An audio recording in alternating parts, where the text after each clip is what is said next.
আমরা সাধারণত অনেকে মনে করে থাকি যে স্বপ্ন হচ্ছে নিছক একটি স্বপ্ন বা এটা কল্পনাপ্রসূত বিষয়। মুমিনের জীবনে বা বিশ্বাসীর জীবনে স্বপ্ন শুধু নিছক স্বপ্ন নয়, বরং এটা মুমিন জীবনে অনেক অর্থবহ এবং তাৎপর্যপূর্ণ। মুমিন জীবনে এটা একটা ভালো স্বপ্ন হতে পারে আল্লাহ তাআলার পক্ষ থেকে কোনো ধরনের সুসংবাদ কিংবা দিক নির্দেশনা, কিংবা হতে পারে বান্দার প্রতি সতর্কবাণী। এক চোখা বস্তুবাদীরা বলে থাকে আমরা যখন ঘুমাই তখন মস্তিষ্ক আমাদের স্মৃতিগুলো নিয়ে নাড়াচাড়া করে, আমাদের স্মৃতিগুলোকে পুনর্বিন্যাস করে, আর সেটাই আমাদের কাছে স্বপ্ন হিসেবে ধরা দেয়।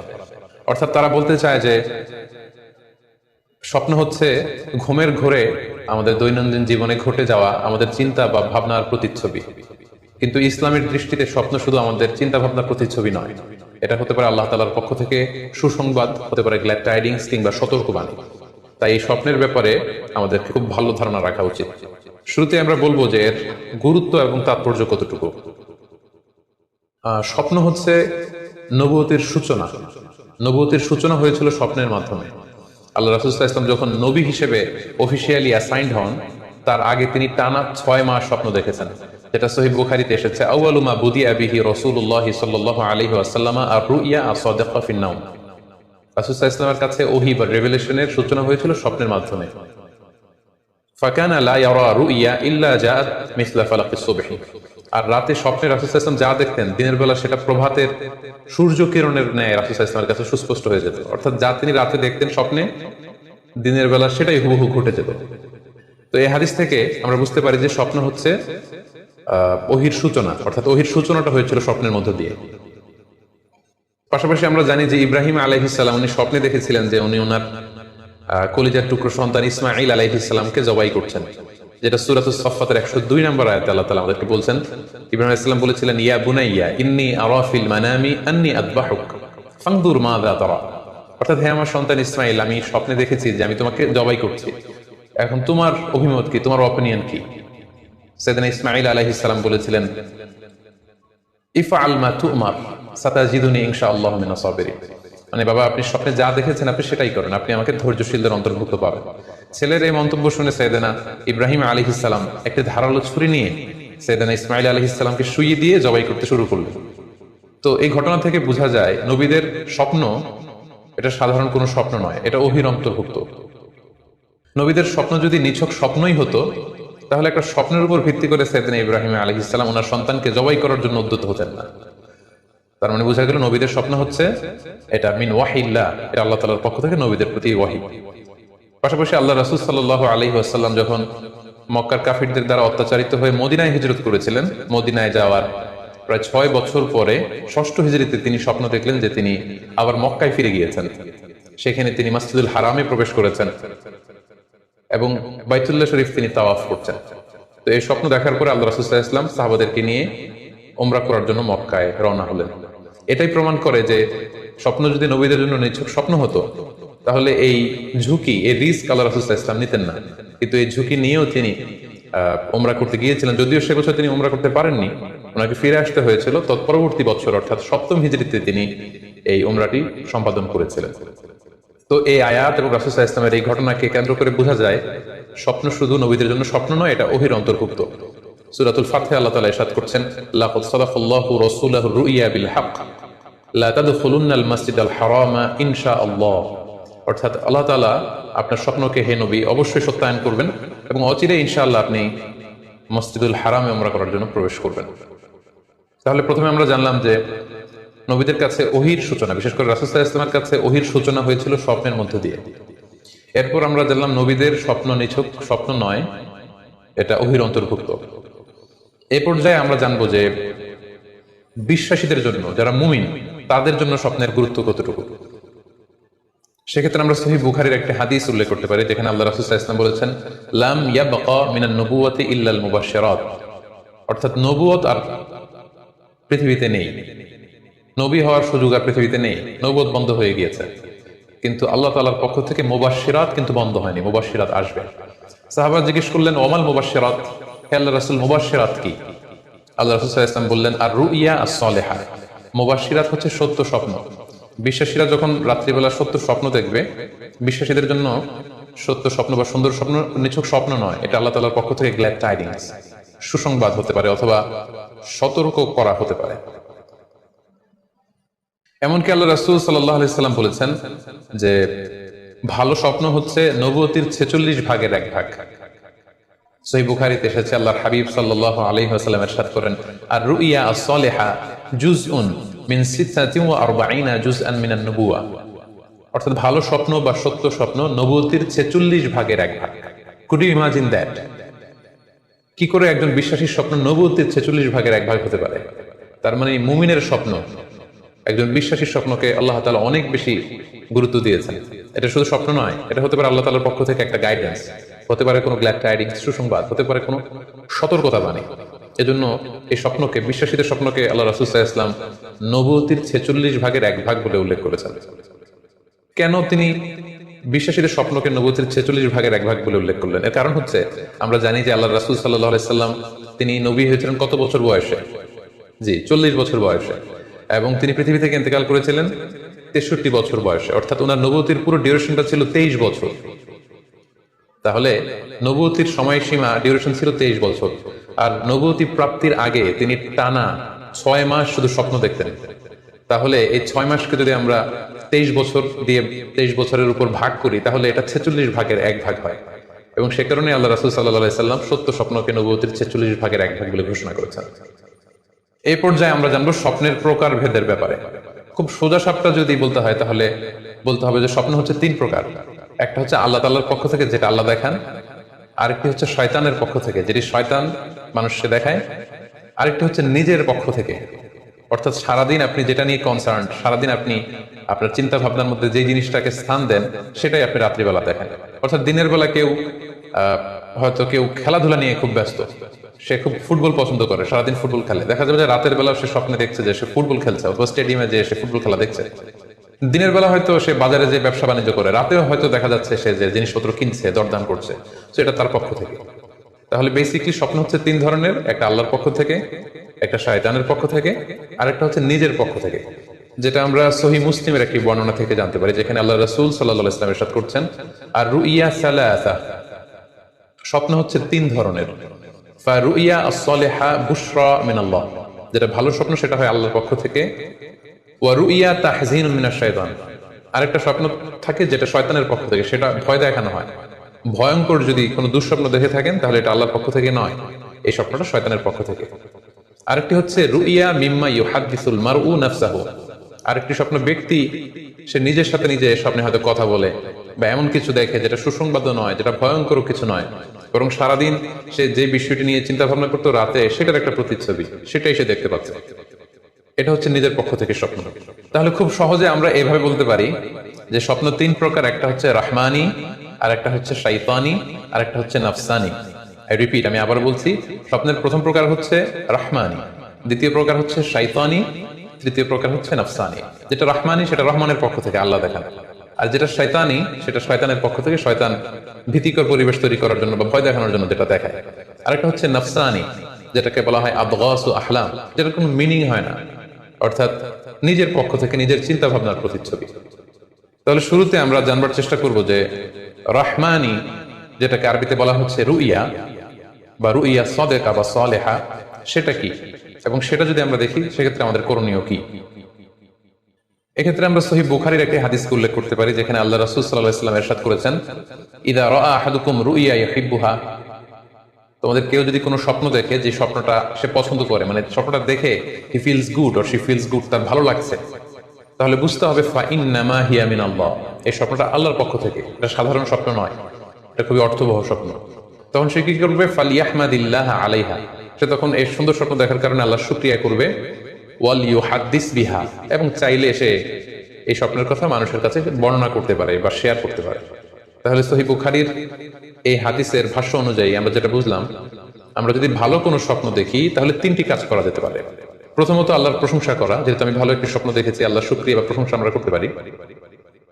দ্বিতীয়ত, চাইলে সুসংবাদ হিসেবে এই স্বপ্নটা আমি কারোর সাথে শেয়ার করতে পারি। আর 3 নাম্বার হচ্ছে এমন ব্যক্তিকে আমি শেয়ার করব যে আমাকে ভালোবাসে বা যে আমার শুভাকাঙ্ক্ষী, তা না হলে আমি হিংসার শিকার হতে পারি। কারণ আন-নি'মাতুল মাহসুদা, যে কোনো ধরনের নেয়ামতি, আপনি যদি আল্লাহর কোনো বিশেষ মার্সি, ব্লেসিংস বা নেয়ামত পেয়ে ধন্য হন, এটা সবার ভালো নাও লাগতে পারে।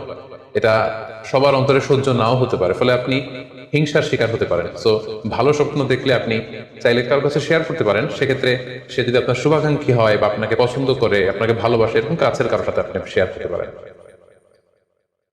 আমরা সবাই নিঃসন্দেহে এরকম ভালো ভালো স্বপ্ন দেখতে চাই, আমরা কেউই ভয়ঙ্কর কোনো স্বপ্ন দেখতে চাই না।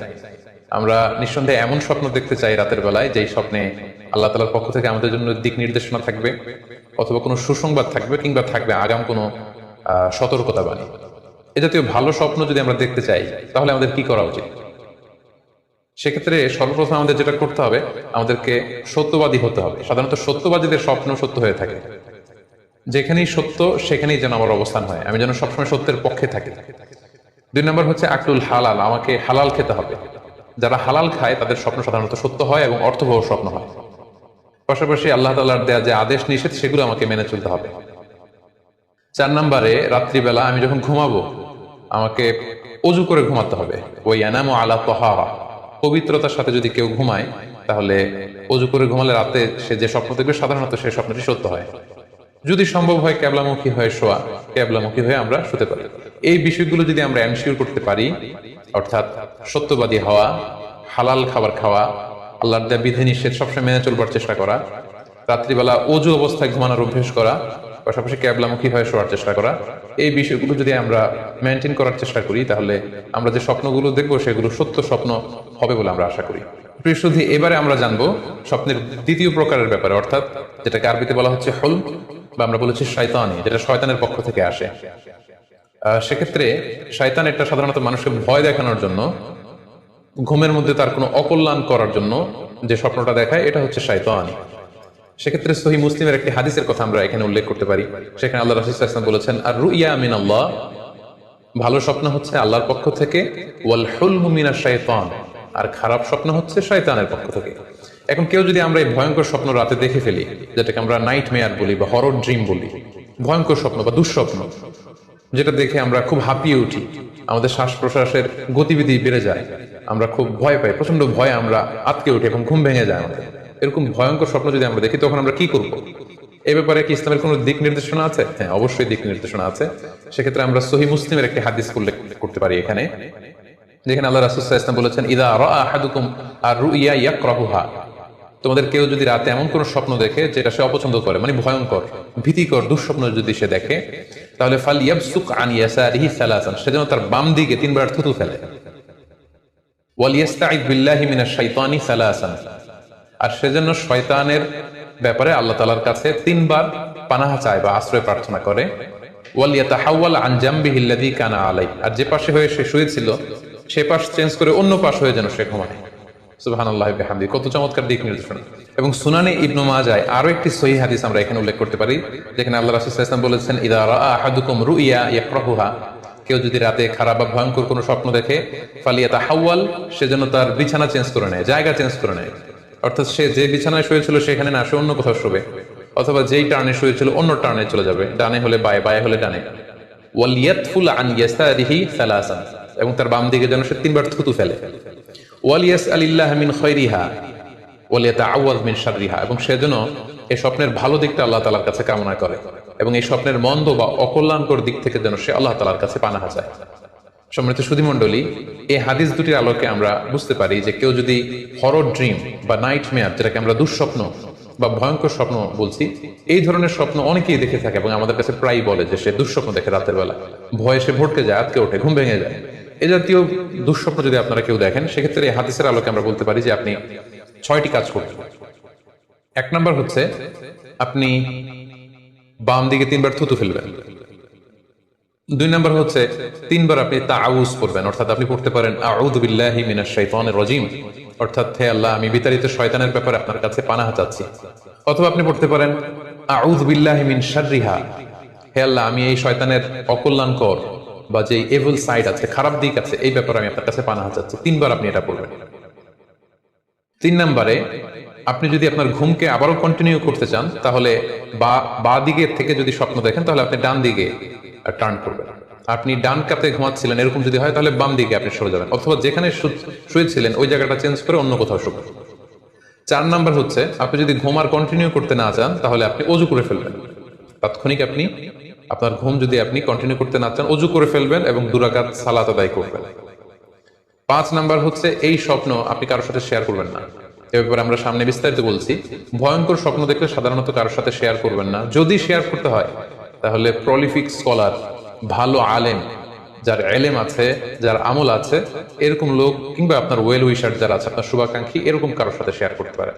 6 নাম্বার, যদি সুযোগ হয় আপনি কিছু চ্যারিটি করে দিতে পারেন, দান করে দিতে পারেন। কারণ সাদাকাতু তারুদ্দুল বালা, দান করলে, চ্যারিটি করলে এটা মানুষের বিপদ বা বালা মুসিবতকে দূর করে দেয়। এ পর্যায়ে আমরা শুনবো স্বপ্নের 3 নম্বর প্রকারের ব্যাপারে, অর্থাৎ যেটাকে আমরা বলেছিলাম আদগাস আহলাম বা নাফসানি। এটা আল্লাহ তাআলাও দেখান না, যেটা শয়তানও ভয় দেখানোর জন্য দেখায় না, বরং এটা আমার চিন্তা ভাবনার প্রতিচ্ছবি। এটা সাধারণত অর্থহীন স্বপ্ন আমরা বলে থাকি, এটার কোনো অর্থ হয় না, বা আমার কল্পনা প্রসূত স্বপ্ন। সারাদিন আমি যেটা নিয়ে ভাবি, যেটা নিয়ে আমি কনসার্ন বা টেন্স, ওইটাই আমি রাতের বেলায় দেখছি। এই জাতীয় স্বপ্ন যদি আমরা দেখি তাহলে এই স্বপ্নের কোনো অর্থ নেই, এটাতে কোনো দিক নির্দেশনা নেই, এটা সাধারণত অর্থহীন এবং কল্পনা প্রসূত স্বপ্ন হয়ে থাকে। এই স্বপ্নের কোনো ব্যাখ্যা হয় না। সম্মানিত শুধু এ পর্যায়ে আমরা জানবো যে কোন স্বপ্নের ব্যাখ্যার প্রয়োজন হয় এবং কোন স্বপ্নের কোনো ব্যাখ্যার প্রয়োজন হয় না। সাধারণত ব্যাখ্যা প্রয়োজন হয় কি হয় না, এদিক থেকে স্বপ্ন 2 ধরনের। এক হচ্ছে সরিহ, মানে ডিরেক্ট ড্রিম, যেটা সুস্পষ্ট, অর্থাৎ রাতে আপনি যা স্বপ্নে দেখেছেন দিনের বেলা সেটাই ঘটতে দেখেছেন। আপনি রাতে স্বপ্ন দেখলেন আপনার কোন একজন কাছের লোক মারা গিয়েছে, এরপরের দিনে আপনি শুনলেন আসলেই সেই ব্যক্তিটি মারা গিয়েছে। অথবা রাতের বেলা আপনি কোন একটা ঘটনা দেখলেন, তারপরের দিন সেই ঘটনাটাই আপনি ঘটতে দেখলেন। এটাকে বলা হয় ডিরেক্ট ড্রিম, মানে সুস্পষ্ট এবং সরিহ, একেবারে স্পষ্ট স্বপ্ন। এটার কোনো ব্যাখ্যার প্রয়োজন হয় না, কারণ আপনি যা দেখেছেন সেটাই ঘটেছে। আরেকটা প্রকার হচ্ছে গয়রু সরিহ, মানে যেটা স্পষ্ট নয়, ইনডিরেক্ট ড্রিম, যেটা অস্পষ্ট। এটা হচ্ছে সিম্বলিক বা আইকনিক ড্রিম। আপনি এমন অস্পষ্ট আইকনিক বা এমন কিছু সিম্বল দেখেছেন রাতে ঘুমের ঘরের স্বপ্নে, যেটা থেকে সুস্পষ্ট আসলে কিছু বোঝা যায় না, বরং এখানে একটা সিম্বল আছে, এখানে একটা প্রতীক আছে বা আইকন আছে। এই জাতীয় যে স্বপ্নগুলো আছে সাধারণত এগুলোর ব্যাখ্যার প্রয়োজন হয়, যেহেতু আপনি বুঝতে পারছেন না যে এটা দিয়ে আসলে কি বোঝানো হচ্ছে। সম্মানিত সুধী, এ পর্যায়ে আমরা জানার চেষ্টা করব যে সত্য স্বপ্নের আলামত কি কি, অর্থাৎ কিভাবে বুঝবো যে আমি যে স্বপ্নটা দেখেছি এই স্বপ্নটা সত্য কিনা বা অর্থবহ কিনা। অনেকে আমাদের কাছে জানতে চায় যে আমি এই স্বপ্নটা দেখেছি, এটা কি সত্য স্বপ্ন, এটা কি অর্থবহ স্বপ্ন, বা এটা কি আল্লাহর পক্ষ থেকে কোনো গাইডেন্স মূলক বা দিক নির্দেশনা বা সুসংবাদমূলক স্বপ্ন। কিভাবে আমরা বুঝতে পারি? কিছু আলামত রয়েছে, কিছু নিদর্শন রয়েছে, যেগুলোর আলোকে কিন্তু আমরা সহজেই বুঝতে পারি যে স্বপ্নটা সত্য কিনা। সুনানে আবু দাউদের এক বর্ণনায় আল্লাহ রাসূল সাল্লাল্লাহু আলাইহি ওয়াসাল্লাম ইরশাদ করেছেন, আসদাকুন নাসি রুইয়া আসদাকুহুম হাদিসা। যে ব্যক্তি সত্য কথা বলে বেশি, তার স্বপ্ন সত্য হয় বেশি। তাহলে সহজে আমরা বুঝলাম, আপনি যদি সত্যবাদী হন সাধারণত আপনার স্বপ্নগুলো সাধারণত জেনারেলি সত্য হবে। সেক্ষেত্রে সত্য স্বপ্ন বা অর্থবহ স্বপ্ন চেনার প্রথম আলামত হচ্ছে এই স্বপ্ন দেখে আপনার ভালো লাগবে। You feel good after seeing the dream. আপনি স্বপ্ন দেখার পরে আপনার খুব স্বস্তি লাগবে, আপনার ভালো লাগবে, আপনার কাছে স্বপ্নটা পছন্দ হবে, খুব ভালো লাগবে স্বপ্নটা। যদি এরকম ফিলিং হয় আপনার, তাহলে আপনি বুঝবেন এই স্বপ্নটা সত্য ছিল এবং অর্থবহ ছিল।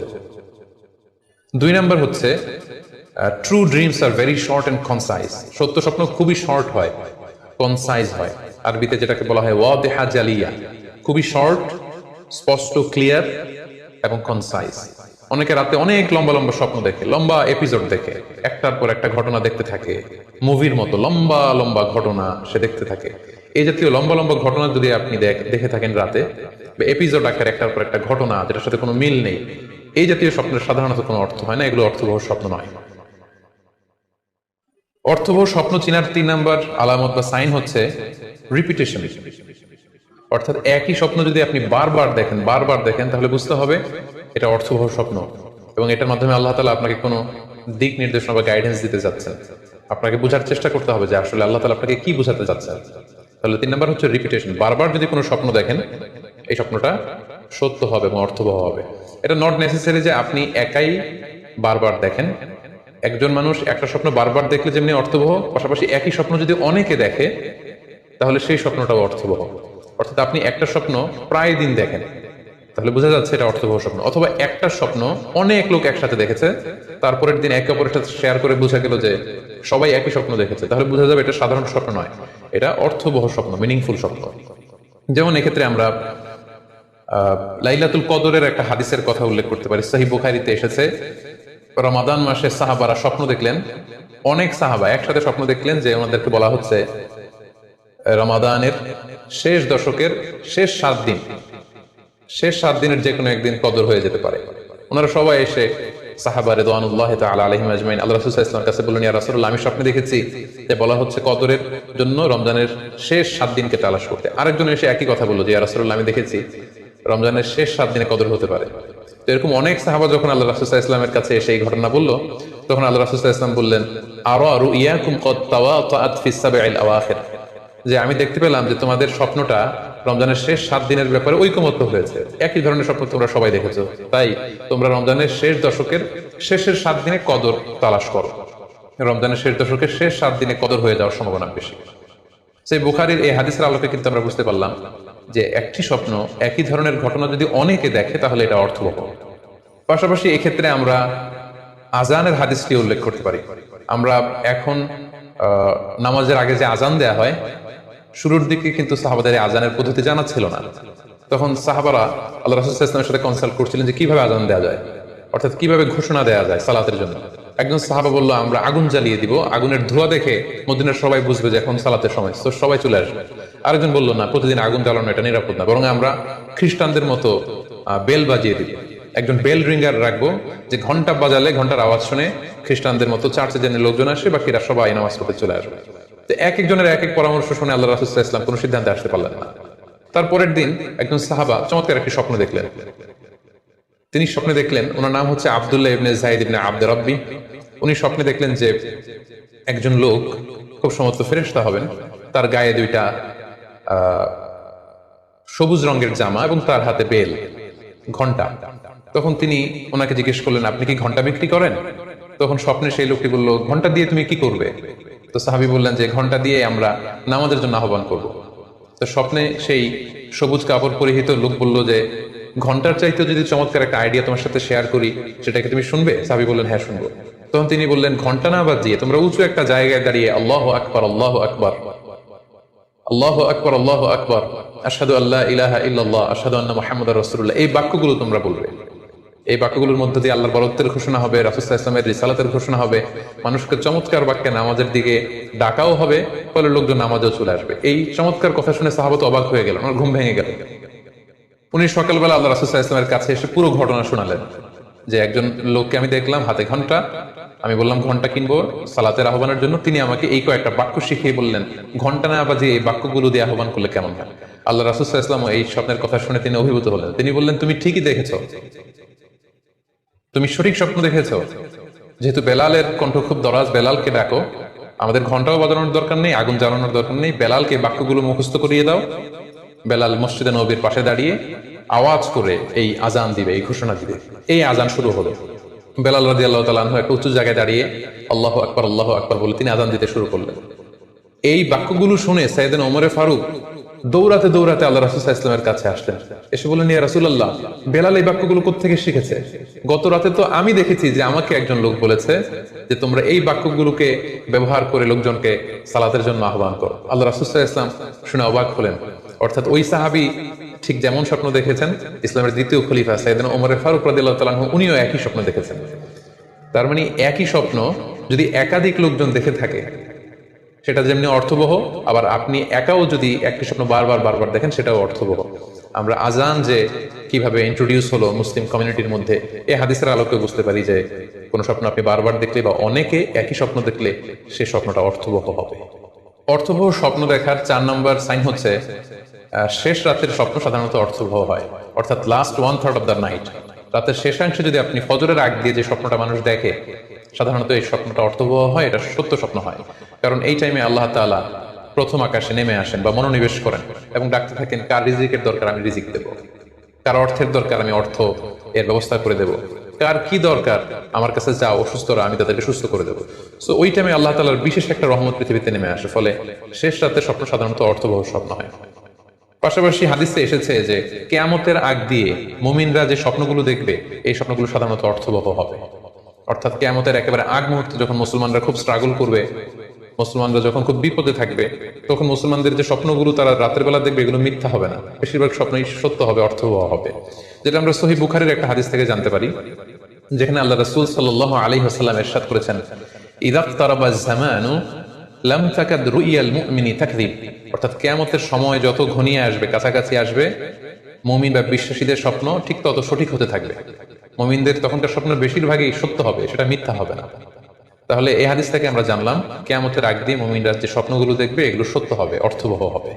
এ পর্যায়ে আমরা জানবার চেষ্টা করব যে স্বপ্নের ব্যাপারে কিছু ইসলামিক দিক নির্দেশনা রয়েছে। আমরা যদি এই দিক নির্দেশনাগুলো, এই গাইডেন্সগুলো মেনে চলি, তাহলে স্বপ্ন নিয়ে আমাদের খুব একটা কনফিউশনে থাকতে হবে না।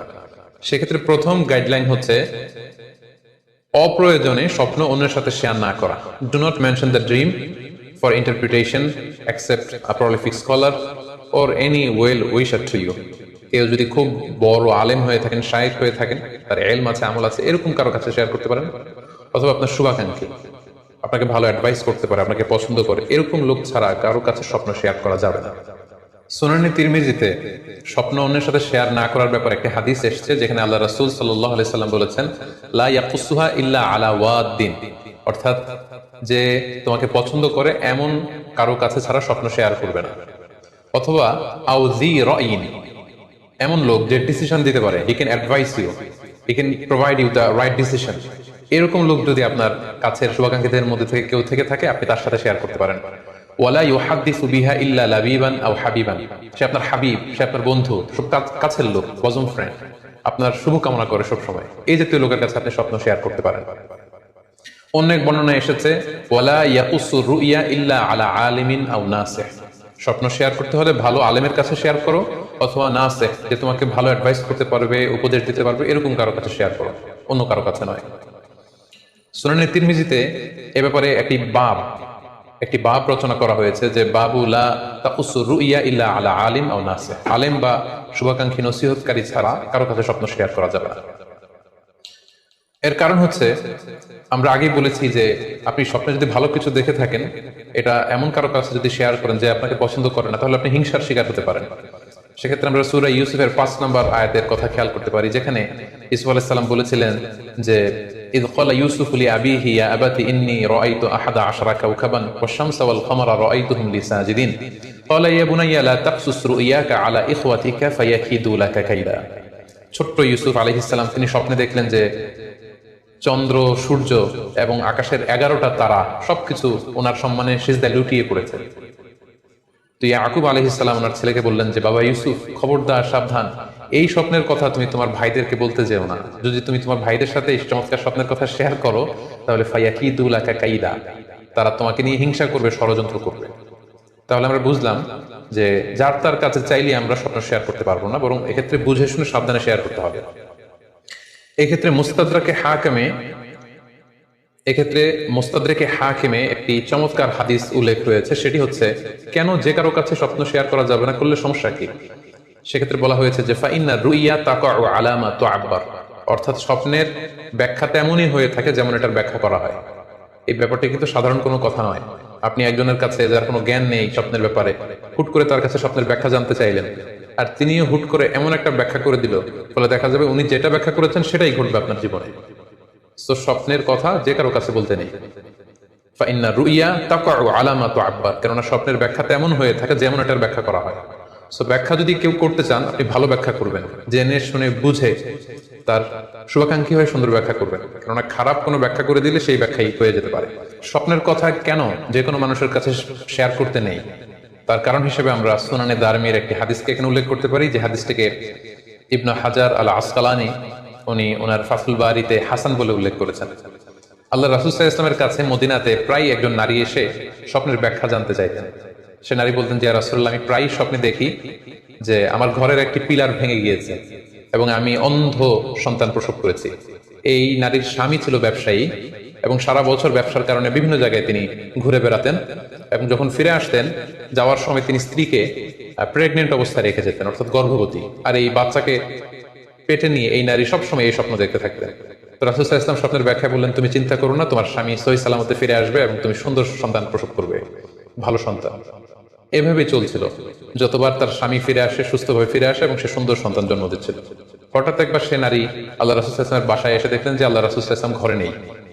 আম্মাজান আয়েশাকে তিনি বললেন যে, আমি সবসময় এরকম স্বপ্ন দেখি। তখন আম্মাজান আয়েশা বললেন, তাহলে এই স্বপ্নের ব্যাখ্যা জানার জন্য তুমি রাসূল সাল্লাল্লাহু আলাইহি ওয়াসাল্লামের কাছে আসো, তুমি কি স্বপ্ন দেখো? তখন সে নারী আম্মাজান আয়েশার কাছে খুলে বললেন যে, আমি স্বপ্নে দেখি যে আমার ঘরের একটি পিলার ভেঙে গিয়েছে আর আমি একটি অন্ধ সন্তান প্রসব করেছি। এই কথা শুনে আমাদের আয়েশা রাদিয়াল্লাহু তাআলা আনহা অবাক হয়ে গেলেন। তিনি বললেন, তাই নাকি? তোমার স্বপ্ন যদি সত্য হয় তাহলে ঠিকই তোমার স্বামী মারা যাবে এবং তুমি একজন ফাজের পাপাচারী সন্তান প্রসব করবে। ঠিকই দেখা গিয়েছিল তার পরের বছর তার স্বামী যখন আসলো, জীবিত আসতে পারেনি, তার স্বামী ইন্তেকাল করেছিল এবং এই নারী যে সন্তান প্রসব করেছিল সেটা ছিল একটি পাপাচারী সন্তান। তো এই ঘটনা আল্লাহ রাসূল সাল্লাল্লাহু আলাইহি ওয়াসাল্লাম শুনে আমাদের আয়েশাকে বললেন, আয়েশা তুমি এটা ঠিক করোনি। তুমি যদি কখনো কারো স্বপ্নের ব্যাখ্যা করো, তুমি ভালো ব্যাখ্যাটা করবে, কখনো মন্দ দিক থেকে ব্যাখ্যা করবে না। হয় চুপ থাকবে, ব্যাখ্যাই করতে যাবে না, আর যদি স্বপ্নের ইন্টারপ্রিটেশন তুমি করতে চাও তাহলে ভালো ব্যাখ্যাটা করবে। সম্মানিত শুধু এজন্য যে কারো কাছে আমরা চাইলেই স্বপ্নের কথা জানাতে পারি না, বরং সে যদি আপনার শুভাকাঙ্ক্ষী হয়, সে যদি স্বপ্ন ব্যাখ্যায় পারদর্শী হয়, সে যদি ভালো আলেম হয়, তাহলে তার কাছে আপনি স্বপ্নের ব্যাখ্যা জানতে চাইতে পারেন। এক্ষেত্রে আমরা ইমাম মুহাম্মদ ইবনে সিরিনের আরো একটি চমৎকার ঘটনার কথা উল্লেখ করতে পারি। মুহাম্মদ ইবনে সিরিন উনি ছাত্রদেরকে নিয়ে একবার তালিম দিচ্ছিলেন। এ সময় হঠাৎ এক নারী এসে বললেন যে, আমি স্বপ্নের ব্যাখ্যা জানতে চাই, মুহাম্মদ ইবনে সিরিন কোথায়? ছাত্ররা বলল, উনি একটু বাইরে গিয়েছেন। আপনি স্বপ্নে কি দেখেছেন? মহিলাটি বলল যে, আমি স্বপ্নে দেখেছি আমার ছেলে সাগর থেকে শুধু পানি পান করছে। হঠাৎ সে মজলিস থেকে এক ছাত্র বলল, তাই নাকি? আপনি যদি এই স্বপ্ন দেখে থাকেন তাহলে আপনার বাচ্চাটা মারা যাবে। ইমাম মুহাম্মদ ইবনে সিরিন পরবর্তীতে যখন আসলেন, এসে ছাত্রদের কাছে যখন জানতে পারলেন, তখন তিনি বললেন যে, তুমি কেন এই স্বপ্নের ব্যাখ্যা করেছো? কারণ সাগরের লোনা পানি এটা যে সবসময় অযোগ্য, পানের অযোগ্য ব্যাপারটা এমনটা নয়। সাগরের ভেতরে তো মণিমুক্তাও আছে। বরং আমি হলে ব্যাখ্যা করতাম যে, তোমার ছেলে সাগর থেকে পানি খাচ্ছে, তোমার ছেলে অনেক বড় আলেম হবে। কিছুদিন পরে আরেক লোক এসে মুহাম্মদ ইবনে সিরিনের কাছে জানতে চাইলেন যে, আমি স্বপ্নে দেখছি যে আমার ছেলে সাগর থেকে শুধু পানি নিয়ে খাচ্ছে। তিনি বললেন, আশা করা যায় তোমার ছেলে অনেক বড় আলেম হবে। ঠিকই দেখা গেল কিছুদিন পরে যে মহিলাটি স্বপ্নের ব্যাখ্যা জানতে এসেছিলেন তার ছেলেটি মারা গিয়েছে। আর ওই যেই লোক মুহাম্মদ ইবনে সিরিনের কাছে স্বপ্নের সুন্দর ব্যাখ্যা নিয়ে গেলেন, তার ছেলে ওই সময়ের অনেক বড় আলেম হয়েছে। এই জন্য সম্মানিত শুধু যে কারো কাছে স্বপ্নের ব্যাখ্যা জানতে চাইতে নেই। আর স্বপ্নের ব্যাখ্যা যদি করতে হয়, ভালো ব্যাখ্যা করতে হবে, তা না হলে চুপ থাকতে হবে। স্বপ্নের ক্ষেত্রে ইসলামের যে দিক নির্দেশনা, সেক্ষেত্রে আরো একটি দিক নির্দেশনা হচ্ছে, স্বপ্ন কখনো শরীয়তের দলিল হতে পারে না। কেবলমাত্র নবীদের স্বপ্নই হচ্ছে ওহী, কিন্তু আমরা যারা সাধারণ মুসলমান, আমাদের স্বপ্ন কখনো শরীয়তের দলিল হতে পারে না। এটা আপনার জন্য কোনো একটা বিশেষ ধরনের অনুধাবন হতে পারে, আপনার বিশেষ ফিলিংস হতে পারে, আপনার একার জন্য কোনো ধরনের গাইডেন্স হতে পারে আল্লাহর পক্ষ থেকে, কিন্তু এটাকে শরীয়তের দলিল বলে চালিয়ে দেওয়া যাবে না। আমরা প্রায় শুনি অমুক পীর সাহেব একটা স্বপ্ন দেখেছেন এবং তার মুরিদেরা এই স্বপ্নের আলোকে বিভিন্ন কাজ করতে শুরু করেছেন, এটাকে শরীয়তের অংশ মনে করে। খুব রিসেন্টলি করোনা ভাইরাস আউটব্রেকের টাইমে মামুন মারুফ নামে এক ছেলের স্বপ্নের কথা আমরা শুনেছিলাম যে ইটালিতে সে স্বপ্ন দেখেছে করোনা ভাইরাসের সাথে কথা বলেছে। আসলে এই জাতীয় স্বপ্ন কখনো শরীয়তের কোনো সোর্স বা এভিডেন্স হতে পারে না। খুব রিসেন্টলি বুয়েট থেকে পাশ করা মুশতাক মোহাম্মদ আরমান নামে একজন লোকের কথা আমরা শুনেছি যে তিনি দাবি করেছেন তিনি ইমাম মাহাদি, এবং তিনি দাবি করেছেন যে স্বপ্নে তাকে আল্লাহ তাআলা ইমাম মাহাদি বলে পরিচয় করিয়ে দিয়েছে, ফলে লোকজন এসে তার হাতে বায়াত হচ্ছে। অথবা অনেকে দাবি করে থাকেন যে স্বপ্নে তিনি ফকিরি পেয়েছেন, স্বপ্নে এটা হয়েছে সেটা হয়েছে। এরকম কোন ধরনের স্বপ্নই কিন্তু শরীয়তের অংশ, শরীয়তের দলিল বা এভিডেন্স হতে পারে না। এই পর্যায়ে আমরা জানবার চেষ্টা করব যে স্বপ্নে রাসূলুল্লাহ সাল্লাল্লাহু আলাইহি ওয়াসাল্লামকে দেখা প্রসঙ্গে অনেকে স্বপ্নে আল্লাহ রাসূল সাল্লাল্লাহু আলাইহি ওয়াসাল্লামকে দেখেন, এবং আসলে রাসূল সাল্লাল্লাহু আলাইহি ওয়াসাল্লামকে স্বপ্নে দেখেন কিনা এ ব্যাপারে তাদের মধ্যে অনেক প্রশ্ন থেকে থাকে। এক্ষেত্রে আমরা সহিহ বুখারীর একটি চমৎকার হাদিস উল্লেখ করতে পারি, যেখানে আল্লাহ রাসূল সাল্লাল্লাহু আলাইহি ওয়াসাল্লাম ইরশাদ করেছেন, মান রাআনি ফিল মানামি ফাকাদ রাআনি। যে আমাকে স্বপ্নে দেখলো, আল্লাহ রাসূল সাল্লাল্লাহু আলাইহি ওয়াসাল্লাম নিজে বলছেন যে আমাকে স্বপ্নে দেখলো সে আসলেই আমাকেই দেখলো। কারণ ফাইন্না শাইতানা লা ইয়াতামাসসালু ফি সূরাতি, শয়তান কখনো আমার আকৃতি, আমার শেপ ধারণ করতে পারে না। অর্থাৎ আপনি যদি রাসূল সাল্লাল্লাহু আলাইহি ওয়াসাল্লামকে স্বপ্নে দেখেন তাহলে আপনি রাসূল সাল্লাল্লাহু আলাইহি ওয়াসাল্লামকেই দেখেছেন, আপনি শয়তানকে দেখেন নাই। কারণ শয়তান কখনো রাসূল সাল্লাল্লাহু আলাইহি ওয়াসাল্লামের আকৃতি ধারণ করতে পারে না। তাহলে এই হাদিসের আলোকে আমরা বুঝলাম শয়তান কখনো আল্লাহ রাসূল সাল্লাল্লাহু আলাইহি ওয়াসাল্লামের আকৃতি বা শেপ ধারণ করতে পারে না। তখন প্রশ্ন হচ্ছে, আসলে আপনি রাসূল সাল্লাল্লাহু আলাইহি ওয়াসাল্লামকে দেখেছেন নাকি অন্য কাউকে দেখেছেন? শয়তান হয়তো রাসূল সাল্লাল্লাহু আলাইহি ওয়াসাল্লামের আকৃতি ধারণ করলো না, একজন সুশ্রী বয়োবৃদ্ধ সুন্দর আকৃতির মানুষের চেহারা ধারণ করে শয়তান এসে বলল যে আমি আল্লাহ রাসূল। তখন আপনি কিভাবে বুঝবেন যে আপনি রাসূল সাল্লাল্লাহু আলাইহি ওয়াসাল্লামকে দেখেছেন নাকি শয়তানের ধারণ করা অন্য কোনো মানুষের আকৃতিতে কাউকে আপনি দেখেছেন? সেক্ষেত্রে বোঝার মাধ্যম হচ্ছে আল্লাহ রাসূল সাল্লাল্লাহু আলাইহি ওয়াসাল্লামের দাড়ি কেমন ছিল, চেহারা কেমন ছিল, চুল কেমন ছিল, দৈহিক গঠন কেমন ছিল, আকৃতি কেমন ছিল, এগুলো কিন্তু আমরা হাদিস থেকে পাই, কিংবা শামাইলে তিরমিজিতে রাসূল সাল্লাল্লাহু আলাইহি ওয়াসাল্লামের বডি স্ট্রাকচার, মানে চেহারা, ওনার অবয়বের ব্যাপারে বর্ণনা পাই। আপনি স্বপ্নে যাকে দেখেছেন তার চেহারা, আকৃতি এবং বর্ণনা যদি রাসূল সাল্লাল্লাহু আলাইহি ওয়াসাল্লামের দৈহিক বর্ণনার সাথে মিলে যায় তাহলে বোঝা যাবে যে আপনি আসলেই আল্লাহ রাসূল সাল্লাল্লাহু আলাইহি ওয়াসাল্লামকে দেখেছেন। কিন্তু আপনি স্বপ্নে দেখা মানুষটি তার চেহারার সাথে যদি রাসূল সাল্লাল্লাহু আলাইহি ইসলামের চেহারার যে বর্ণনা সেটির সাথে যদি কোনো মিল না থাকে, যদি তার চেহারা রাসূল সাল্লাল্লাহু আলাইহি ইসলামের চেহারার মতো না হয়, শামাইলে তিরমিজিতে যে বর্ণনা আছে সেরকম যদি না হয়, তাহলে বোঝা যাবে আপনি রাসূল সাল্লাল্লাহু আলাইহি ইসলামকে দেখেননি, বরং অন্য কাউকে দেখেছেন। এক্ষেত্রে আমরা মুহাম্মদ ইবনে সিরিনের ঘটনা উল্লেখ করতে পারি। ওনার কাছে কেউ এসে যদি বলতো যে আমি স্বপ্নে আল্লাহ রাসূল সাল্লাল্লাহু আলাইহি ইসলামকে দেখেছি, তখন মুহাম্মদ ইবনে সিরিন জিজ্ঞেস করতেন, তুমি কি দেখেছো বলো তো? তুমি যাকে দেখেছো তার দাড়ি কেমন, তার চেহারা কেমন, তার চোখ নাক কেমন, তার গড়ন কেমন? তখন ওই ব্যক্তি যখন বর্ণনা দিত, আর সেই বর্ণনা যখন আল্লাহ রাসূল সাল্লাল্লাহু আলাইহি ইসলামের আকৃতির সাথে মিলে যেত, তখন মুহাম্মদ ইবনে সিরিন বলতেন, তুমি ঠিকই স্বপ্নে আল্লাহ রাসূল সাল্লাল্লাহু আলাইহি ইসলামকে দেখেছো। কিন্তু ওই ব্যক্তির বর্ণনা যদি এমন হতো যে না, এর সাথে রাসূল সাল্লাল্লাহু আলাইহি ইসলামের হাদিসে বা শামাইলে তিরমিজিতে রাসূল সাল্লাল্লাহু আলাইহি ইসলামের দেহের যে বর্ণনা, এটার সাথে কোনো মিল নেই, তখন মুহাম্মদ ইবনে সিরিন বলতেন, না, তুমি স্বপ্নে আল্লাহ রাসূল সাল্লাল্লাহু আলাইহি ইসলামকে দেখোনি, বরং তুমি অন্য কাউকে দেখেছো। এ পর্যায়ে আমরা জানবার চেষ্টা করব যে যুগে যুগে কারা স্বপ্ন ব্যাখ্যায় খুব পারদর্শী ছিলেন। নবীদের মধ্যে সাইয়েদনা ইউসুফ আলাইহিস সালাম, তিনি সবচেয়ে ভালো স্বপ্নের ব্যাখ্যা করতে পারতেন। সাহাবাদের মধ্যে সাইয়েদনা আবু বকর রাদিয়াল্লাহু তাআলা আনহু চমৎকার স্বপ্নের ব্যাখ্যা করতে পারতেন, এবং তাবিঈদের মধ্যে মুহাম্মদ ইবনে সিরিন চমৎকার স্বপ্নের ব্যাখ্যা করতে পারতেন। আর বলার অপেক্ষা রাখে না যে অবশ্যই আল্লাহ রাসূল সাল্লাল্লাহু আলাইহি ইসলাম তিনিও চমৎকার স্বপ্নের ব্যাখ্যা করতে পারতেন। সহিহ মুসলিমে, সুনানে আবু দাউদে একটা হাদিস এসেছে যে আল্লাহ রাসূল সাল্লাল্লাহু আলাইহি ইসলাম ফজরের সালাতের পরে তাসবিহ শেষে সাহাবাদের কাছে জানতে চাইতেন যে গতকাল রাতে কে কি স্বপ্ন দেখেছো আমার কাছে বলো, আমি সেই স্বপ্নের ইন্টারপ্রিটেশন তোমাদেরকে জানাবো। কারণ নবী সাল্লাল্লাহু আলাইহি ওয়াসাল্লাম ইদা সাল্লা সুবহা আকবালা আলাইহিম বিওয়াজহিহি ফাকালা হাল রাআ আহাদুম মিনকুম আল বারিহাতা রুয়া। সহিহ মুসলিমের বর্ণনা, ফজরের নামাজের পর তিনি প্রত্যেকদিন জিজ্ঞেস করতেন, গতকাল রাতে কেউ কি কোনো ভালো স্বপ্ন দেখেছো? কেউ কি কোনো স্বপ্ন দেখেছো? আমার কাছে উল্লেখ করো, আমি এটার ব্যাখ্যা করে দেব। সম্মানিত শুধু আমরা বলছিলাম যে ইউসুফ আলাইহিস সালাম খুব ভালো স্বপ্নের ব্যাখ্যা করতে পারতেন, এবং সূরা ইউসুফের 111 নম্বর আয়াতে ব্যাপারে আল্লাহ উল্লেখ করেছেন সাইয়েদনা ইউসুফ আলাইহিস সালামের কথা, যে তিনি বলেছেন, রব্বি কদ আতাইতানি মিনাল মুলকি ওয়া আল্লামতানি মিন তাআউইলিল আহাদিস। মানে হে আমার রব, আপনি আমাকে রুলিং পাওয়ার দিয়েছেন এবং আপনি আমাকে you taught me how to interpret the dreams, কিভাবে স্বপ্নের ব্যাখ্যা করতে হয় এটা আপনি আমাকে শিক্ষাদান করেছেন। এবং সূরা ইউসুফে আমরা জানি যে 3টি স্বপ্নের কথা সেখানে উল্লেখ রয়েছে। ইউসুফ আলাইহিস সালাম নিজেই একটি স্বপ্ন দেখেছিলেন ছোটবেলায়, তারপর দুজন প্রিজনার ইউসুফ আলাইহিস সালামের সাথে জেলখানায় ছিল, তাদের দুটো স্বপ্নের ব্যাখ্যা তিনি করে দিয়েছেন, এবং মিশরের তৎকালীন যে রাজা কিং, সেই কিং এর স্বপ্নের ব্যাখ্যা সাইয়েদনা ইউসুফ আলাইহিস সালাম করে দিয়েছেন। সাহাবীদের মধ্যে সাইয়েদনা আবু বকর রাদিয়াল্লাহু তাআলা আনহু চমৎকার স্বপ্নের ব্যাখ্যা করতে পারতেন, এবং আল্লাহ রাসূল সাল্লাল্লাহু আলাইহি ওয়াসাল্লাম মাঝে মাঝে ইচ্ছা করে আবু বকর রাদিয়াল্লাহু তাআলা আনহুর কাছে স্বপ্নের ব্যাখ্যা জানতে চাইতেন, এবং আবু বকর রাদিয়াল্লাহু তাআলা আনহু নিজেও মাঝে মাঝে ইচ্ছা করে রাসূল সাল্লাল্লাহু আলাইহি ওয়াসাল্লামের কাছে বলতেন যে ইয়া রাসূলুল্লাহ, এই স্বপ্নের ব্যাখ্যাটা আমি করি।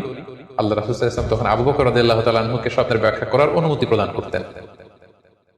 এক্ষেত্রে আমরা আল খাসাইসুল কুবরা, জালালউদ্দিন সুয়ুতির লেখা, সেখানকার একটি বর্ণনার কথা উল্লেখ করতে পারি, যেখানে আল্লাহ রাসূল সাল্লাল্লাহু আলাইহি সাল্লাম আবু বকর রাদিয়াল্লাহু তাআলা আনহুর কাছে একটি স্বপ্নের উল্লেখ করলেন। বললেন, আবু বকর, আমি গত রাতে স্বপ্নে দেখেছি যে তুমি আর আমি দুজন মিলে দৌড় প্রতিযোগিতা করছি, এবং দেখলাম যে আমি তোমার 2.5 গজ সামনে, তুমি আমার 2.5 গজ পেছনে, অর্থাৎ আমি এই দৌড় প্রতিযোগিতায় বিজয় লাভ করেছি এবং তুমি আমার 2.5 হাত পেছনে। এর ব্যাখ্যা কি হতে পারে?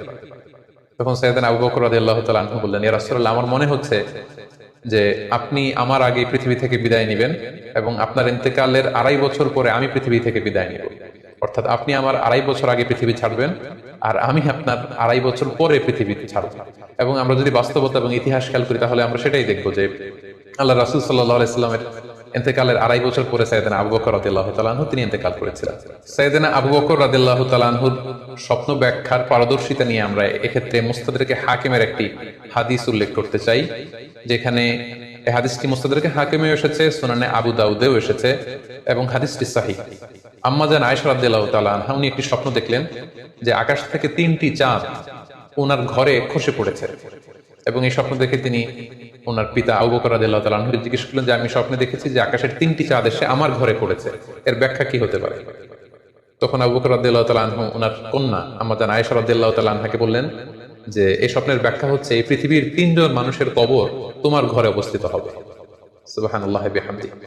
এবং আমরা জানি যে আল্লাহ রাসূল সাল্লাল্লাহু আলাইহি ওয়াসাল্লাম যখন ইন্তেকাল করলেন তখন আল্লাহ রাসূল সাল্লাল্লাহু আলাইহি ওয়াসাল্লামকে কবর দেওয়া হয়েছিল আম্মা জান আয়েশা রাদিয়াল্লাহু তাআলা আনহার ঘরে, এবং তখন আবু বকর রাদিয়াল্লাহু তাআলা আনহু বলেছিলেন যে আয়েশা, তোমার কি মনে আছে তুমি যে একটা স্বপ্নের ব্যাখ্যা আমার কাছে জানতে চেয়েছিলে যে 3টি আকাশের চাঁদ তোমার ঘরে খসে পড়েছে, এই দেখো আল্লাহ রাসূল সাল্লাল্লাহু আলাইহি ওয়াসাল্লামের কবর তোমার ঘরে হয়েছে, তুমি জেনে রেখো যে 3টা চাঁদের শ্রেষ্ঠ চাঁদ হচ্ছে এটি। এবং আমরা এও জানি যে আবু বকর রাদিয়াল্লাহু তাআলা আনহু ইন্তেকালের পরে আম্মা জান আয়েশার ঘরেই কবর হয়েছে, এবং ওমর ফারুকের কবরও আম্মা জান আয়েশা রাদিয়াল্লাহু তাআলা আনহার ঘরেই অবস্থিত। তাহলে এই হাদিসগুলোর আলোকে আমরা বুঝতে পারি যে সাহাবাদের মধ্যে আবু বকর রাদিয়াল্লাহু তাআলা আনহু ছিলেন স্বপ্ন ব্যাখ্যায় সবচেয়ে পারদর্শী। তাবিঈদের মধ্যে স্বপ্ন ব্যাখ্যায় সবচেয়ে পারদর্শী ছিলেন মুহাম্মদ ইবনে সিরিন। আমরা ওনার নাম প্রায় শুনে থাকি। তিনি স্বপ্ন ব্যাখ্যার ক্ষেত্রে খুব এক্সপার্ট ছিলেন। তিনি ওসমান রাদিয়াল্লাহু তাআলা আনহু যখন ইসলামের খলিফা, তখন বসরা নগরীতে মুহাম্মদ ইবনে সিরিন জন্মগ্রহণ করেন এবং অনেক সাহাবা থেকে তিনি অনেক হাদিস বর্ণনা করেছেন। এবং তিনি ইমাম আবু হানিফা আলাইহি রাহমার সমসাময়িক ছিলেন।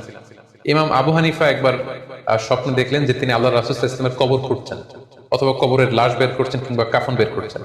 এই স্বপ্ন দেখে ইমামুল আদম আবু হানিফা রাহিমাহুল্লাহ বিচলিত হয়ে গেলেন যে এই আমি কি স্বপ্ন দেখলাম, যে আমি রাসূল সাল্লাল্লাহু আলাইহি ওয়াসাল্লামের কবর খুঁড়ছি, সেখান থেকে কাফন বের করছি। কেউই এই স্বপ্নের ব্যাখ্যা করতে পারলেন না। তখন ইমাম মুহাম্মদ ইবনে সিরিনের কাছে যখন জানতে চাওয়া হলো, তখন মুহাম্মদ ইবনে সিরিন বললেন যে হাযা রাজুলুন ইউহয়ি সুন্নাত রাসূলিল্লাহ, অর্থাৎ যে ব্যক্তি স্বপ্ন দেখেছে তার মাধ্যমে আল্লাহ রাসূল সাল্লাল্লাহু আলাইহি ওয়াসাল্লামের হাদিসের বা সুন্নাহর পুনর্জীবন হবে। তিনি রাসূল সাল্লাল্লাহু আলাইহি ওয়াসাল্লামের সুন্নাহগুলোকে পুনরুজ্জীবন দান করবেন, পুনরুজ্জীবিত করবেন।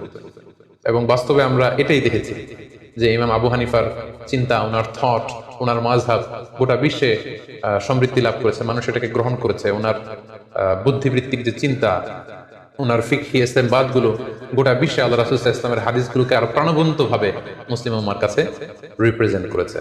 আমরা আপাত দৃষ্টিতে মনে হচ্ছিল যে এটা একটা খারাপ স্বপ্ন, যে ইমাম আবু হানিফা তিনি রাসূল সাল্লাল্লাহু আলাইহি ওয়াসাল্লামের কবর খুঁড়ছেন, লাশ বের করছেন বা কাফন বের করছেন। কিন্তু মুহাম্মদ ইবনে সিরিন চমৎকার ব্যাখ্যা করেছেন যে হাযা রাজুলুন ইউহয়ি সুন্নাত রাসূলিল্লাহ, এই লোকটা এমন লোক হবে যে রাসূল সাল্লাল্লাহু আলাইহি ওয়াসাল্লামের সুন্নাহকে পুনরুজ্জীবন দান করবে। এই পর্যায়ে আমরা জানবার চেষ্টা করব যে কোরআন সুন্নাহর আলোকে বিভিন্ন সিম্বল বা প্রতীক বা চিহ্নের দিকে খেয়াল রেখে স্বপ্নের ব্যাখ্যা করা। আমরা বলেছিলাম যে কিছু কিছু স্বপ্ন আছে খুব সফিস্টিকেটেড, সিম্বলিক বা আইকনিক, যেখানে কোনো ইঙ্গিত দেয়া হচ্ছে, ইঙ্গিত বহ, এবং যেটার ইন্টারপ্রিটেশন না করলে এটা দিয়ে আসলে কি বোঝানো হচ্ছে এটা বোঝা যায় না। সেক্ষেত্রে কোরআন সুন্নাহর আলোকে, স্কলারদের অভিজ্ঞতার আলোকে কিছু আইকন বা সিম্বল, এগুলোর মিনিং কি হতে পারে সে ব্যাপারে আমরা জানবার চেষ্টা করব। এক্ষেত্রে আমরা বলবো যে কেউ যদি স্বপ্নে রশি দেখে, স্বপ্নে যদি সে রশি দেখে, তাহলে এটা গুড সাইন। এটা কেমন যেন আল্লাহর সাথে একটা প্রতিশ্রুতির সাথে সম্পৃক্ত, কারণ আল্লাহ তাআলা কোরআনে ইরশাদ করেছেন ওয়া'তাসিমু বিহাবলিল্লাহি জামিআ। আরবিতে রশি আরবি হচ্ছে হাবল, মানে ওয়া'তাসিমু বিহাবলিল্লাহি জামিআ, তোমরা আল্লাহর রজ্জু বা রশিকে আঁকড়ে ধরো। তাহলে রশি দেখা মানে এখানে আমরা আল্লাহর ওয়াদাগুলো যেন পূরণ করি, আল্লাহর আনুগত্য যেন আমরা প্রপারলি করতে পারি, এটা ইঙ্গিত করছে। এরপর স্বপ্নে যদি আমরা কাক দেখি, এটা সাধারণত একটা নেগেটিভ সাইন বহন করে, কারণ কাককে আল্লাহ রাসূল সাল্লাল্লাহু আলাইহি ওয়াসাল্লাম ফাসিক বা ফুয়াইসিক বলেছেন। সো আমরা যদি স্বপ্নে কাক দেখি, এটাকে আমরা পজিটিভ কোনো সাইন মনে না করে নেগেটিভ সাইন মনে করতে পারি। তৃতীয়ত, আমরা যদি স্বপ্নে লম্বা কাপড় দেখি, এটা গুড সাইন। কারো গায়ে যদি লম্বা জামা থাকে তাহলে এটা গুড সাইন, আর খাটো জামা থাকলে সাধারণত এটা নেগেটিভ সাইন। এক্ষেত্রে আমরা সহিহ বুখারীর একটা হাদিস উল্লেখ করতে পারি। আল্লাহর হাবিব সাল্লাল্লাহু আলাইহি ওয়াসাল্লাম বলেছেন যে আমার সামনে অনেক মানুষকে পেশ করা হলো, তাদের কারো জামা নাভি পর্যন্ত, কারো জামা হাঁটু পর্যন্ত, কারো জামা পা পর্যন্ত। আর সেক্ষেত্রে ওমরে ফারুককে দেখলাম যে এত লম্বা জামা পরে সে হেঁটে যাচ্ছে, সে তার জামা টেনে টেনে নিয়ে যাচ্ছে। তো সাহাবারা বললেন মা আউয়ালতাহু ইয়া রাসূলুল্লাহ, হে আল্লাহর রাসূল, আপনার এই স্বপ্ন থেকে আপনি কি বোঝাতে চাইলেন? আল্লাহ রাসূল সাল্লাল্লাহু আলাইহি ওয়াসাল্লাম বললেন আউয়ালতুহু আদ-দীন, এটা দ্বারা আমি দ্বীনদারি বোঝাতে চাইলাম।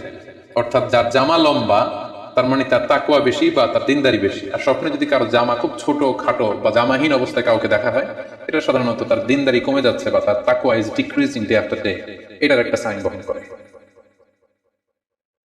পাশাপাশি দুধ, স্বপ্নে যদি কেউ দেখে সে দুধ খাচ্ছে, এটা একটা ভালো সাইন। স্বপ্নে দুধ খেতে যদি দেখা হয় তাহলে তার জ্ঞান বৃদ্ধি পাবে বলে এর একটা সাইন বা আলামত বহন করে। সেক্ষেত্রে আমরা বুখারীর একটা হাদিস উল্লেখ করতে পারি, যেখানে আল্লাহ রাসূল সাল্লাল্লাহু আলাইহি ওয়াসাল্লাম একটা স্বপ্নের কথা সাহাবাদেরকে শেয়ার করছিলেন। তিনি বললেন যে আমাকে এক বাটি দুধ দেয়া হলো, আমি সেখান থেকে দুধ খেলাম, তারপর দেখলাম যে আমার আঙ্গুল থেকে দুধ বের হচ্ছে, আর সেখানে যে অবশিষ্ট দুধ রয়ে গেল সেটা আমি ওমরে ফারুকের মুখে দিলাম। ওমরে ফারুক সেই অবশিষ্ট দুধটা খেলো। এই স্বপ্নের কথা শুনে সাহাবারা বললেন মা আউয়ালতা বিহি ইয়া রাসূলুল্লাহ, হে আল্লাহর রাসূল, এটা দিয়ে আপনি কি ব্যাখ্যা করলেন? ফামা আউয়ালতাহু ইয়া রাসূলুল্লাহ, আল্লাহ রাসূল সাল্লাল্লাহু আলাইহি ওয়াসাল্লাম বললেন আল ইলম, এটা দিয়ে আমি জ্ঞানের ব্যাখ্যা করেছি। অর্থাৎ দুধ হচ্ছে জ্ঞানের প্রতীক। দুনিয়াতেও তো আমরা দেখি যে দুধ হচ্ছে সুষম একটা খাবার, খাদ্যের পুষ্টিগুণের 6টি গুণাগুণ দুধের মধ্যে পাওয়া যায়।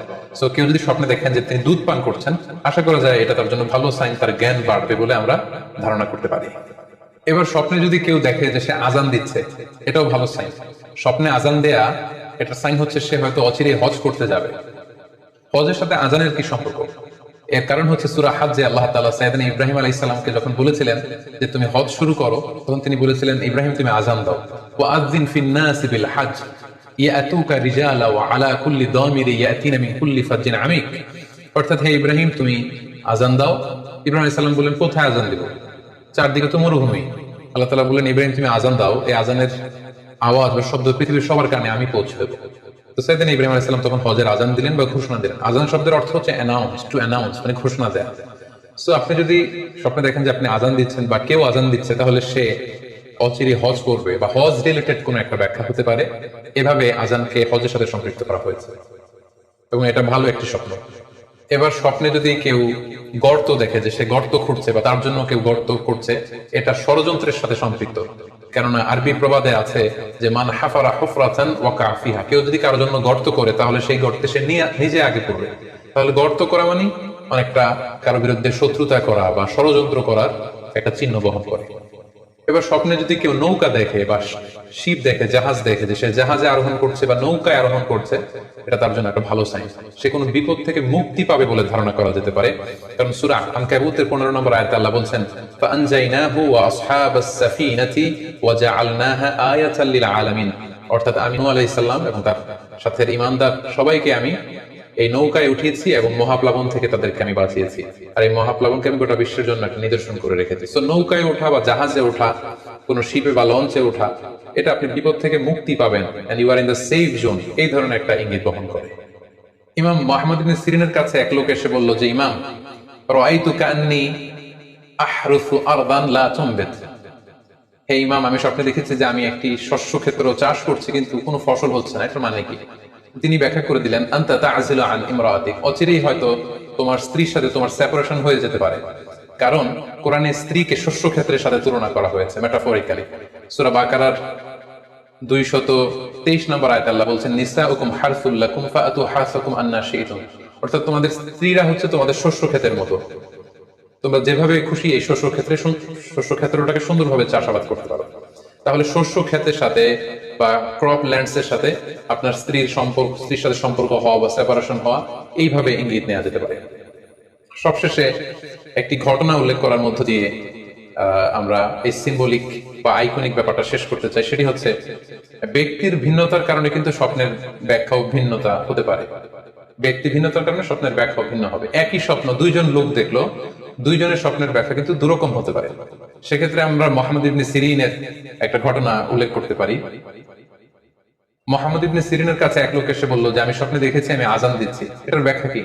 উনি বললেন তুমি হজ করতে যাবে। তার কিছুদিন পরে আরেক লোক এসে একই স্বপ্ন দেখলো, তিনি বললেন যে আমি স্বপ্নে দেখেছি যে আমি আজান দিচ্ছি। তো তিনি বললেন চুরিতে তোমার হাত কাটা যাবে।